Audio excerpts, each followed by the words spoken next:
I'm going to show you to do, which is important when using false tails, is to find the correct match for your horse. Champion Tails have produced a selector chart, which is great. I'll give you an idea with this pony, who is only a small pony. She's 11 hands and she's got a grey tail, but it has got a lot of colours in it. So when I go to select her tail, what I do is I pull the bottom of her tail out like that, and you go right to the centrepiece and you pull a chunk of the centrepiece out, and then you go back to your selector to find what matches. Well, that to me is a reasonable match. I would ask Champion Tails to incorporate a little bit more white in for her, as you'll see when I put her tail in. But when you contact your local company, they will say to you what number is it, and you can say, and then you can say, well, it needs a little bit more white or a little bit more red. So that's how you use your selector, but always go to the centre of the tail. I will now show you how to put it in. Comb your tail out thoroughly so there's no knots, and then you divide your tail back again and go right to the centre and collect a reasonable amount of hair, not a huge amount, but enough hair that if she flicks her tail on that, she's not going to flick it out. And you divide it into 3, if she doesn't wiggle or waggle at you, and you plait it down. And the plait must be tight. You cannot have a loose plait, because if you have a loose plait, your false tail will drop, and you don't want that. We've all seen those disasters in the arena. Tails dropping out and stewards coming across and everyone sitting in the ring and not owning the tail. Hasn't happened to me, but I've seen it happen to plenty. Once you've plaited your tail down about 4 inches, get 2 rubber bands and band that plait together so you have a free-falling plait. And make sure your rubber bands are done on tight. Don't do 2 or 3 laps and think that's enough, because the plait will come undone. But I always use 2 because I'm a bit scared it might come undone. Then you pick up your tail, which has been colour coordinated to match this pony's tail. And as you can see, it's a tiny bit different to the selector. It has more grey in it. And I have a latch hook that you get from any hardware store that I use. And it's got a latch hook on the end of it and a wooden handle. But as you can see, I have all my things on strings because I'm inclined to lose them. Even to my combs that have got a hole bored in them, so that you don't lose. You can hang them around your neck. Your combs and your scissors all go around your neck.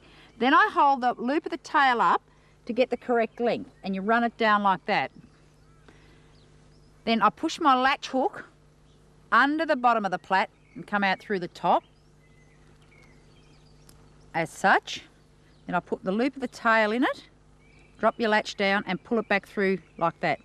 Then the easy bit really is doing like a half hitch with their own tail through the loop. You push it through and then pull it up and pull it down tight, and that's your tail in.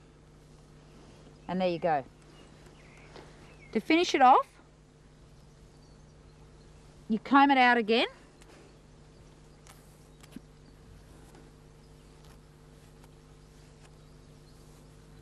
As such. Check your length. And then I will get a pair of scissors and cut it off squarely. Then when you finish the top of the tail off, which you've already pulled and made nice and neat, and when you're pulling your tail, makes a nice even line, and then you spray it with a bit of hairspray, rub it down with your hand and put a bandage. And a tip to keep your tail bandage up, do it firm at the bottom. So many people try to do their tail bandages up from the top. Do it firm at the bottom and go down first, and you'll find your tail bandage won't come off anywhere near as easily. And we go down to sort of to the end of the dock and then start coming up. And do it, and always use a cotton bandage. Don't use a nylon bandage, because if it's a hot day, it pulls tight, the nylon pulls tight, and then your horse has a very, very sore tail, and you see so many horses swishing and jamming their tails because it's hurting them. So always use a good quality cotton bandage. And this is only a small pony, so I've got to go around a few times. And then you go all the way down to the bottom. And always make sure your Velcro, which most bandages today have on, is at the bottom, not up underneath them, rubbing them and hurting them. You must always think of your horse's comfort a bit, because when you go to ride them, it's damn important that they've been comfortable. And there we go, and you just leave that like that until you just before you go on the class. We'll brush the tail out and make sure it's hanging straight, and we're a little bit of wind here, so we'll have to make sure of this. Hold your tail very straight, and when you cut it off, make sure your hand is running down the outside of the tail. So when you cut it on a slight angle to the bottom of the inside of the tail. Not very much, but you just cut a little bit more off the inside and the edges, because when the horse's tail falls, the inside falls shorter than the outside, so you want the inside just minimal. And make sure you cut off with a very good sharp pair of scissors. And there you go. Give it a brush out and it's ready.